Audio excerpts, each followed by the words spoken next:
Listeners, میں ہوں آپ کی ہوسٹ نیلم، اور نیلم آپ کو اپنے چینل میں ویلکم کرتی ہے۔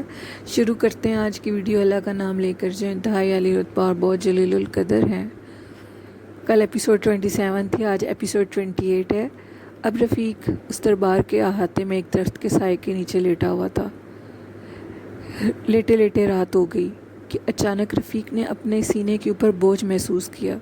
جب رفیق کی آنکھیں کھلی تو ایک لڑکا رفیق کے سینے کے اوپر بیٹھا ہوا تھا اور اس کے ہاتھ میں ایک بہت بڑا خنجر تھا۔ اس نے اس خنجر کا نہ آؤ دیکھا نہ تاؤ اور رفیق کے بغل کے نیچے اس خنجر کا وار کر دیا۔ اب رفیق کو یہ سب خواب لگ رہا تھا، لیکن بغل کے نیچے لگے ہوئے خنجر کی تکلیف نے رفیق کو احساس دلایا کہ یہ سب خواب نہیں، حقیقت ہے۔ رفیق نے دیکھا کہ رفیق کے بغل کے نیچے ایک بہت بڑا اس کے جسم کا ماس الگ ہو گیا ہے اور وہ خون سے بھر گیا ہے۔ ابھی وہ شخص جو رفیق کے سینے پہ بیٹھا تھا دوسرا وار کرنے ہی لگا تھا کہ رفیق نے اسے دھکا دیا۔ اس کا دوسرا وار خطا ہو گیا۔ رفیق بہت تکلیف میں تھا، لیکن وہ شخص رفیق کے اوپر چڑھا ہوا تھا اور اسے مارنا چاہتا تھا کہ اچانک سے پیچھے 3 لوگوں کی آوازیں آئیں۔ انہوں نے کہا، رام رام، یہ کیا ہو رہا ہے؟ اب اس لڑکے نے جب دیکھا کہ پیچھے سے بھی لوگ آ گئے ہیں تو وہ تیزی سے چھلانگ لگا کر بھاگ گیا۔ اب وہ 3 لوگ رفیق کی طرف آگے بڑھے۔ رفیق کافی زخمی تھا۔ انہوں نے رفیق کو اٹھایا۔ اب اس بندے کے ساتھ ایک اور لڑکا تھا۔ اس نے اس شخص سے کہا، اس کو اٹھاؤ، رام رام بھگوان، اس کو کیا ہو گیا ہے؟ اس لڑکے کو کس نے مارا ہے؟ کون دشمنی لے رہا ہے؟ اب تو اللہ کا گھر بھی محفوظ نہیں ہے، یہاں اللہ والے رہتے ہیں، نماز پڑھتے ہیں لوگ، کون دشمن ہے جو اس کی جان لینا چاہتا ہے؟ ان 3 لوگوں نے رفیق کو سہارا دیا اور وہ ایک معمر، ایک بڑی عمر کا شخص، اس نے ان دونوں لڑکوں سے کہا، اس کو گھر لے چلتے ہیں۔ وہ لوگ ہندو مذہب سے تعلق رکھتے تھے۔ اب رفیق ان کے ساتھ ان کے گھر میں چلا گیا۔ رفیق کو کچھ ہوش نہ تھی۔ رفیق تکلیف سے بے ہوش ہو رہا تھا، لیکن رفیق کو غنودگی میں کچھ باتیں یاد تھیں۔ جب ان کے گھر کا دروازہ کھلا تو اندر ڈھیر سارے گدے بچھے ہوئے تھے۔ ایک گدے پر انہوں نے مجھے بھی لٹا دیا۔ اب میں لیٹ گیا۔ غنودگی میں کچھ باتیں یاد تھیں۔ ایک عورت میرے قریب آئی ہے اور اس نے میرے اس زخم پر بینڈیج کی ہے۔ اب خون بہنا بند ہو گیا تھا۔ انہوں نے مجھے ایک دوائی دی۔ اس دوائی کے بعد مجھے کچھ ہوش نہ تھا۔ اگلے دن جب میں اٹھا تو بستر سارا خون سے بھرا ہوا تھا، میرے جسم کا خون بہہ رہا تھا۔ اس عورت نے اپنے خاوند سے کہا، گنگا رام جی دیکھو، سارا گدا گندا کر دیا ہے، خون سے بھر گیا ہے، میں اس کو کیسے دھوؤں گی؟ اور یہ سسرا اگر مسلمان ہوا تو لوگ ہمارے گھر اکٹھے ہو جائیں گے۔ آپ کو تو پتہ ہے آج کل ہندو مسلم کی کتنی لڑائی چل رہی ہے، کیوں اپنے گھر کو تباہ کرنا چاہتے ہو؟ گنگا رام جی نے اپنی بیوی سے کہا، اپنی زبان کو بند کرو، ہر ٹائم چلاتی رہتی ہو۔ اگر یہ ادھر آ گیا ہے تو کیا ہوا؟ انسان ہے، مر جاتا تو ہم بھگوان کو کیا منہ دکھاتے؟ اسی لیے اس کو ادھر لے آیا ہوں۔ اب گنگا رام جی کی ایک نوکرانی سریا سفید ساڑی میں رفیق کے آگے کھڑی ہو گئی۔ رفیق دیکھتا ہے کہ وہ بہت خوبصورت لڑکی تھی۔ اس کا سرخ و سفید رنگت، اس کے سرخ گلاب جیسے ہونٹ اور بکھرے ہوئے بال، رفیق کا دل ایک دم پسیج گیا۔ ایسی کیفیت رفیق کے دل میں آج سے پہلے کبھی نہ ہوئی تھی۔ وہ رفیق کو بہت اچھی لگنے لگی۔ وہ لڑکی کچھ بولے بغیر سارا دن گھر کا کام کرتی رہتی تھی۔ اب گنگا رام جی کی بیوی نے کہا کہ تم تو مسلمان ہو اور ہم ہندو ہیں، یہ لڑکی سریا بھی مسلمان ہے، یہی تمہارا سارا کام کرے گی۔ مجھے اس گھر میں 3 دن ہو گئے تھے۔ 3 دن گزرنے کے بعد ایک دن میں کیا دیکھتا ہوں کہ میں نے سریا سے کہا، سریا اٹھو، مجھے بھوک لگی ہے، مجھے کچھ بنا دو۔ سریا میری بات کا جواب دیے بغیر اپنے ہونٹوں پہ ہنسی لے کر اٹھ کر باہر میرے لیے کچھ بنانے چلی گئی۔ میں بہت حیران تھا کہ کچھ بولے بغیر یہ سارے کام کر دیتی ہے۔ اب میری طبیعت ٹھیک ہو رہی تھی۔ جب گنگا رام جی کی بیوی نے میری پٹی کھولی تو میرا زخم بالکل ٹھیک ہو چکا تھا۔ سریا میرے لیے کھانا بنا کر لائی، میں نے وہ کھانا کھایا۔ گنگا رام جی بہت خوش مزاج انسان تھے، ہاں لیکن زبان کے تھوڑے تیز تھے، اپنی بیوی سے ہر ٹائم لڑتے رہتے تھے۔ ان کی بیوی بھی کچھ کم زبان کی تیز نہ تھی۔ اب میں نے گنگا رام جی سے کہا، میں شاہ جہاں کے دربار پہ جانا چاہتا ہوں، مجھے اجازت دیجیے۔ انہوں نے کہا، تم اکیلے نہیں جا سکتے، تمہاری جان کو خطرہ ہے، جس نے پہلے تم پہ وار کیا ہے وہ اب بھی تم پر وار کر سکتا ہے۔ میں ان کے احسان کا بوجھ نہیں اتار سکتا تھا، انہوں نے میری جان بچائی تھی۔ اگر اس دن وہ مجھے نہ بچاتے میں تو غنودگی کے عالم میں دوسرا وار کھا لیتا اور مر جاتا۔ میں نے کہا جیسے آپ کہیں۔ اب گنگا رام جی، میں اور سریا شاہ جہاں کے دربار پر چلے گئے۔ انہوں نے کہا کہ میں ان کے چرن چھوتا ہوں، تم ان کے دربار پر فاتح خوانی کر لو۔ میں نے فاتح خوانی کی، میں پلٹا تو میں نے کیا دیکھا، سریا خوب پھوٹ پھوٹ کے رو رہی تھی۔ جیسے وہ رو رہی تھی اس کے آنسو میرے دل پر گر رہے تھے، میرے دل کو بہت تکلیف ہو رہی تھی۔ میں چاہتا تھا کہ سریا کے غم کو کس طرح دور کروں، یہ کسی بہت مشکل میں مبتلا ہے۔ میں نے گنگا رام جی سے کہا اگر آپ سے ایک بات پوچھوں تو آپ برا تو نہیں منائیں گے؟ جس پہ انہوں نے کہا پوچھو۔ میں نے کہا سریا کیوں رو رہی تھی؟ اس کا رونا بہت دکھ بھرا تھا، کیا کہانی ہے؟ میرے بار بار پوچھنے پہ گنگا رام جی نے کہا یہ ہماری نکرانی تھی، لیکن ہم اسے کہیں سے لائے تھے۔ کچھ عرصہ پہلے یہ ہمیں ایک ہسپتال میں ملی تھی۔ اس کے ہاتھوں کے پوٹے کاٹ دیے گئے تھے اور اس کی زبان کو بھی کاٹ دیا تھا۔ ڈاکٹر سے اس کے ہاتھ کے پوٹوں کا تو علاج کرا لیا تھا، لیکن اس کی زبان ٹھیک نہیں ہو سکی۔ میں اور میری بیوی اسے اپنے ساتھ اپنی بیٹی بنا کر لے آئے ہیں۔ ہم اسے نکرانی نہیں سمجھتے، یہ ہماری بیٹی کی طرح ہی ہے۔ ایک ہماری بیٹی رکمنی ہے اور ایک سریا، اور اس سے زیادہ ہم کچھ نہیں جانتے، نہ ہی یہ کچھ بتا سکتی ہے۔ ہم اس کے دکھ میں شریک تو نہیں ہو سکتے، لیکن اسے خوشیاں دیتے ہیں۔ اب میرا دل اور پسیج رہا تھا۔ یہ کہہ کر گنگا رام جی آگے چلے گئے۔ میں سریا کے قریب کیا اور میں نے کہا سریا تم مجھے بتاؤ تمہیں کیا تکلیف ہے؟ سریا میرے دل کے بہت قریب ہوتی جا رہی تھی۔ میں کہہ رہا تھا میں کس گناہ میں ڈل رہا ہوں، میری منزل تو کچھ اور ہے، لیکن میں نہ چاہتے ہوئے بھی سریا کے لیے جو محسوس کر رہا تھا وہ پہلی دفعہ تھا، ایسا پہلے کبھی نہیں ہوا تھا۔ میں نے سریا سے کہا سریا کس نے تمہاری زندگی کو برباد کیا ہے؟ تم مجھے ان کے بارے میں بتاؤ۔ سریا نے کہا میں کچھ نہیں جانتی۔ سریا نے سر ہلا دیا اور اشارہ نفی میں کیا کہ وہ کچھ بتانا نہیں چاہتی تھی۔ وہ یہ سمجھتی تھی کہ اگر وہ کچھ بتا بھی دے گی تو وہ لوگ اسے نقصان پہنچائیں گے۔ میں نے کہا سریا کیا تم لکھ بھی نہیں سکتی؟ تو اس نے گردن سے نفی کا دوبارہ اشارہ کر دیا۔ خیر اب گنگا رام جی نے کہا گھر جانے کا ٹائم ہے، کھانا کھاتے ہیں۔ ابھی ہم لوگ گھر پہنچے ہی تھے کہ گھر کا منظر بہت عجیب تھا۔ گنگا رام جی کی بیوی نے کہا ابھی ہمارے گھر ایک بیل پہ بیٹھا سادھو آیا تھا، وہ بہت بد شکل تھا، اس کی شکل بہت عجیب تھی، سر سے گنجا تھا، گلے سے ننگا تھا، ایک چھوٹی سی دھوتی پہنی ہوئی تھی، گلے میں ایک کمنڈی تھی۔ میں اسے دیکھ کر بہت خوف زدہ ہوئی۔ جیسے ہی وہ کمنڈی اس نے میرے آگے کی، اس کمنڈی کے اندر پیلے رنگ کی مکڑیاں تھیں۔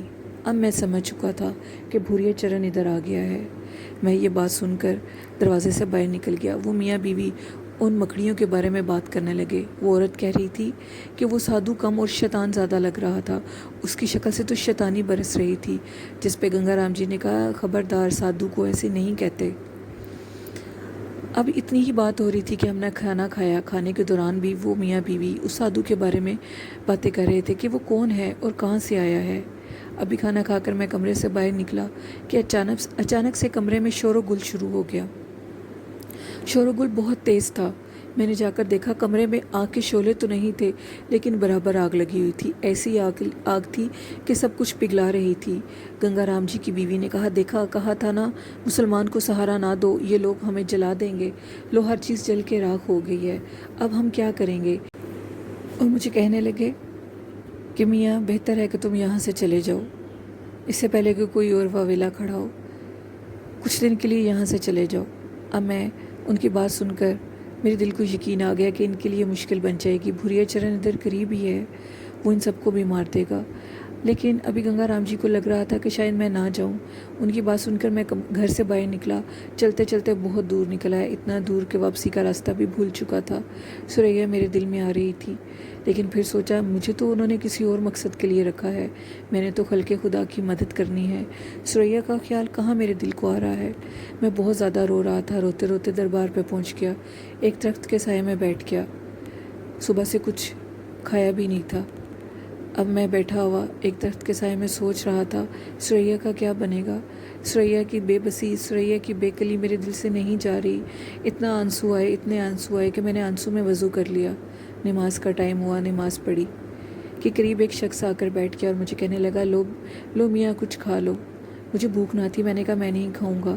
اس نے کہا بابا جی کا واسطہ ہے کچھ کھا لو، پھر بابا جی کہیں گے کہ ہمارے آئے ملنگ کو کچھ دیا بھی نہیں ہے۔ اس کے بہت زور دینے پر میں نے اس سے وہ چیز چاول لے لیے اور کھا لیے۔ اب میں لیٹ گیا۔ لیٹنے کے بعد میں کیا دیکھتا ہوں کہ مجھے خواب آئی ہے، ایک عجیب سی جگہ ہے، وہاں پہ ایک عورت ہے، کالی کا بندر ہے اور ایک لڑکا بھاگ رہا ہے اور وہ لڑکا کسی کو مارنے کی کوشش کرتا ہے۔ یہ سب بہت خوف زدہ ہے اور میری آنکھ کھل گئی۔ صبح اٹھا، صبح میری جیب میں 4 روپے باقی تھے۔ جب تک گنگا رام جی کے گھر رہا تھا وظیفہ نہیں مل رہا تھا، اب وظیفہ مل گیا تھا، بہت خوش تھا اور کہہ رہا تھا کہ شکر ہے۔ اب صبح اٹھنے کے بعد میں نے وضو کیا اور کھانے کی طرف گیا۔ کھانے کے بعد اب صبح کی نماز ادا کی اور اٹھ کر بیٹھ گیا۔ دل بہت پریشان تھا، ثریا میرے خیالوں میں برابر آ رہی تھی۔ اب میں جتنی ثریا میرے خیالوں میں آتی میں اتنا ہی اپنے قدموں کو تیز کر کے شاہ جہاں مزار کے بزرگ کے قدموں میں جا کر بیٹھنے لگا اور میں نے ہر چیز اپنے دماغ سے نکال دی اور کہا میں ان کاموں کے لیے نہیں بنا، محبت صرف ماں باپ کی آنی چاہیے، ایسے لوگوں کی محبت نہیں لانی جس سے میرے کام میں خلل پڑے۔ اب میں اٹھا اور میں نے اٹھ کے ایک ڈبہ روٹی خریدی، ایک کپ چائے لی اور ساتھ ایک انڈا لے کر کھانے لگا۔ اب بھوک دور ہو چکی تھی، کچھ پیسے میری جیب میں باقی تھے۔ کیا دیکھتا ہوں کہ اچانک سے ایک لڑکا بڑی دور سے بھاگتا ہوا دربار میں میرے قریب آیا ہے۔ وہ دوبارہ سے میرے اوپر ایک عجیب سی بڑی لکڑی کا وار کرنے لگا ہے۔ میں اس کے اس وار سے بچ گیا۔ اب اس نے مجھ پہ دوسرا وار کیا، میں اس وار سے بھی بچ گیا کہ تیسرے وار پر لوگ اکٹھے ہو گئے اور انہوں نے اس لڑکے کو پکڑ لیا اور کہنے لگے کہ کیوں اللہ والے کو مارے ہو، شرم کرو۔ اب وہ لڑکا اتنا زور آور تھا کہ اس نے ان لوگوں سے اپنے ہاتھ کو چھڑایا اور وہ میرے پیچھے بھاگنے لگا۔ میں اب آگے آگے بھاگنے لگا۔ ہم دربار کے ایسے ہاتے میں پہنچ گئے جہاں اونچے اونچے ٹیلے تھے۔ میں بھاگتا بھاگتا تیزی سے اس طرف گیا تو وہ لڑکا میرے سر پہ پہنچ گیا۔ میں نے اس لڑکے کو دھکا دیا، ٹیلے کے ساتھ اس کا سر لگنے سے وہ نیچے گر گیا۔ اس کا جسم جگہ جگہ سے زخمی ہوا تھا۔ میں نے دیکھا تو اس لڑکے کے ہاتھ سے ایک چیز نیچے گری ہے۔ دوسری طرف دیکھا تو وہ جو چیز نیچے گری تھی وہ ایک بھیانک سا گڈا تھا۔ اب یہ سارا کھیل میری سمجھ میں آ چکا تھا، یہ سارا کھیل بھوریت چرن کا تھا۔ میں نے جلدی سے اس گڈے کو پکڑنے کی کوشش کی، اس پتلے کو۔ یہ وہی منحوس پتلا تھا جو بھوریت چرن نے مجھے دیا تھا۔ اب میں تیزی سے اس پتلے کی طرف لگ پا تو وہ پتلا چلنے لگا۔ چلتے چلتے وہ ایک مکڑی کی صورت اختیار کر گیا۔ میرے قریب ایک پہاڑ کا ٹیلا جس کے بیچ میں ایک سوراخ تھا، وہ مکڑی اس کے اندر داخل ہو گئی۔ اب میں زور سے پتھروں کے اوپر پتھر مار رہا تھا کہ وہ پتھر ٹوٹ جائے اور میں بھوریت چرن کو مار دوں، لیکن کہاں پتھر ٹوٹتے تھے۔ میں نے اس سوراخ کے آگے ایک کپڑا دے دیا اور کہا بھوریت چرن ادھر ہی مر جائے گا، لیکن وہ تو ایک شیطان تھا، کہاں مرے گا، وہ تو کسی اور راستے سے کب سے باہر چلا جائے گا۔ میرے سامنے تو وہ ایک مکڑی بن کر آیا تھا۔ اب میں اٹھا اور میں نے اس لڑکے کو سہارا دیتے ہوئے دربار کے صحن میں لٹا دیا۔ اس لڑکے کو ہوش آئی تو وہ مجھے کہنے لگا مجھے مار دو جان سے، میں زندہ نہیں رہنا چاہتا۔ میں نے کہا حوصلہ رکھو، تم مکمل طور پہ محفوظ ہو، تم نے جو مجھ پہ پہلا حملہ کیا تھا میں نے تمہیں اس کے لیے بھی معاف کر دیا اور دوسرے حملے کے لیے بھی معاف کر دیا۔ گھبراؤ مت، تم مت پریشان ہو، میں تمہارے ساتھ ہوں۔ وہ لڑکا کہنے لگا نہیں، وہ مکڑیاں مجھے مار دیں گی، وہ پیلی مکڑیاں مجھے مار دیں گی، وہ دیکھو وہ آ گئی ہیں، وہ میرا خون پی لیں گی، انہوں نے پہلے بھی میرا خون پیا ہے، خون پینے کے بعد وہ سرخ لال ہو جاتی ہیں۔ میں نے دروشی پڑھا اور اس کے گرد حصار کر دیا۔ وہ لڑکا دیکھ کے حیران ہو گیا کہ وہ مکڑیاں درود شریف کے حصار میں نہیں آ رہی تھیں۔ وہ کہنے لگا آپ تو اللہ والے ہیں، مجھے معاف کر دیں، مجھے معاف کر دیں بھائی، مجھے معاف کر دیں۔ بار بار ایک ہی لفظ بول رہا تھا۔ میں نے کہا میاں میں نے تمہیں معاف کر دیا، گھبراؤ مت اور مجھے ساری بات اطمینان سے بتاؤ، تم اب مکمل طور پر اللہ کی حفاظت میں ہو، اللہ پاک تمہیں کچھ نہیں ہونے دیں گے۔ اس لڑکے نے بتایا کہ میرا باپ مولوی تھا، ہم ہندوؤں کی بستی میں رہتے تھے۔ ایک دن وہ نماز پڑھا کر آ رہے تھے، وہ اپنے اصولوں کے بہت پکے تھے کہ ہولی کا دن تھا، ایک ہندو کی ہولی کا رنگ غلطی سے ان کے اوپر گر گیا، انہوں نے اس ہندو کو اتنا مارا کہ اس کو زندہ ہی مار دیا۔ اب ہندو سب ہمارے خلاف ہو گئے، انہوں نے ہمیں بستی سے نکال دیا۔ میرے باپو کو پولیس والوں نے سزائے موت سنا دی۔ ان کو سزائے موت ہونے کے بعد اس صدمے سے میری ماں مر گئی۔ میری ایک بہن تھی۔ اب ہم دونوں اپنے ماموں کے پاس چلے گئے۔ ماموں کافی غریب تھے، انہوں نے ہماری کافی کفالت کی، لیکن ان کی وہ بھی بہت غریب تھے۔ کچھ دن کے بعد کچھ ایسا ہوا کہ میرے ماموں بھی مر گئے، ان کے بچے بھی مر گئے اور ان کی بیوی بھی مر گئی۔ میں سٹے کھیلنے لگا۔ سٹے کھیلنے میں مجھے کافی ہیل اجت کرنی پڑتی تھی۔ حرام کا پیسہ تھا، آتا تھا چلا جاتا تھا۔ بہت پریشان تھا کہ ایک دن میں نے اپنے ایک دوست سے کہا کہ آؤ کچھ ایسا کرتے ہیں کہ ہم امیر ہو جائیں۔ ہم دونوں گھومتے گھومتے جنگلوں والی سائڈ پہ چلے گئے کہ سامنے ایک شمشان گھاٹ تھا۔ اس شمشان گھاٹ کے اندر ایک انسان جو انسانی ہڈیوں کو جمع کیے ایک عجیب سی چیز پڑھ رہا تھا۔ وہ بہت عجیب آواز تھی، بہت گندی بدبو آ رہی تھی انسانی ہڈیوں کی۔ اب ہم دونوں دوست اس کے قریب پہنچ گئے۔ جیسے ہی اس نے ہماری طرف نظر اٹھا کر دیکھا تو میرا دوست تھر تھر کانپنے لگا، کیونکہ اس شخص کے پیچھے ایک عجیب چتا سے نکلا ہوا ایک مردہ کھڑا ہوا تھا۔ میرا دوست تو وہاں سے بھاگ گیا، لیکن میں کانپنے لگا۔ کانپتے کانپتے میری اتنی بری حالت ہو گئی کہ سادھو اپنا منتر چھوڑ کر میری طرف دیکھنے لگا۔ اب سادھو نے جو اس کے پیچھے کھڑا مردہ تھا اس سے کہا جاؤ اپنی چتا میں لیٹ جاؤ۔ وہ مردہ سادھو کے سامنے اور میرے سامنے چتا میں جا کر لیٹ گیا۔ اب سادھو کی آنکھوں میں خون اتر رہا تھا، لیکن آہستہ آہستہ اس کی آنکھوں سے خون اترنا بند ہو گیا۔ وہ مسکرانے لگا اور کہنے لگا وہ بزدل کہاں گیا ہے؟ میں نے کہا وہ اس مردے کو دیکھ کے ڈر گیا تھا۔ وہ مجھ سے میرا نام پوچھنے لگا۔ میں نے کہا میرا نام اکرام ہے، جس پر وہ کہنے لگا مسلمان ہو؟ میں نے کہا ہاں میں مسلمان ہوں۔ اب اتنی ہی بات ہوئی تھی کہ آگے کیا بتاؤں آپ کو۔ وہ مکڑیاں روز میرے خواب میں آتی ہیں، حقیقت میں آتی ہیں، میرا خون پیتی ہیں۔ میں نے کہا اکرام میرے ساتھ بھی ایسے ہی ہوا تھا، پریشان مت ہو۔ میں نے اکرام کو 3 دفعہ کلمہ پڑھایا۔ کلمہ پڑھنے کے بعد کہا تمہیں نماز آتی ہے؟ اس نے کہا ہاں میں نماز پڑھ لیتا ہوں۔ اب انہوں نے نماز پڑھی۔ نماز پڑھنے کے بعد میں نے اس کے گرد دوبارہ درود شریف کا اظہار کر دیا، اور وہ کہنے لگا وہ سادھو آئے گا اور مجھے مار دے گا۔ میں نے کہا بے فکر رہو، تمہیں کوئی بھی کچھ نہیں کہے گا۔ وہ مجھے کہتا بھائی مجھے بچا لیں، کیا آپ کو غصہ تو نہیں آیا میں نے آپ کو بھائی کہا ہے؟ میں نے کہا نہیں پاگل، تم میرے چھوٹے بھائی ہی ہو۔ اگر تمہارا نام اکرام ہے تو میں بھی مسلمان ہوں، میرا نام رفیق ہے۔ میں یہ سب کچھ جانتا ہوں جو تمہارے ساتھ ہو رہا ہے، گھبراؤ مت، اللہ نے چاہا تو سب ٹھیک ہو جائے گا۔ لسنرز، یہ تھی آج کی ایپیسوڈ 28۔ آگے اب اکرام اور رفیق کے ساتھ کیا ہوگا اب یہ ہمیں کل ہی پتہ لگے گا۔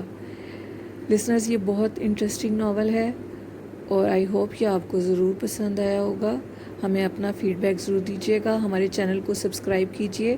جیسے یہ ناول ختم ہوگا اس کے بعد ہم آپ کے ساتھ ہارر سٹوریز شیئر کریں گے اور وہ بھی آپ کو ضرور پسند آئیں گی۔ اسی کے ساتھ اپنی ہوسٹ نیلم کو اجازت دیجیے، دعاؤں میں یاد رکھیے گا۔ اللہ حافظ، اللہ نگہبان۔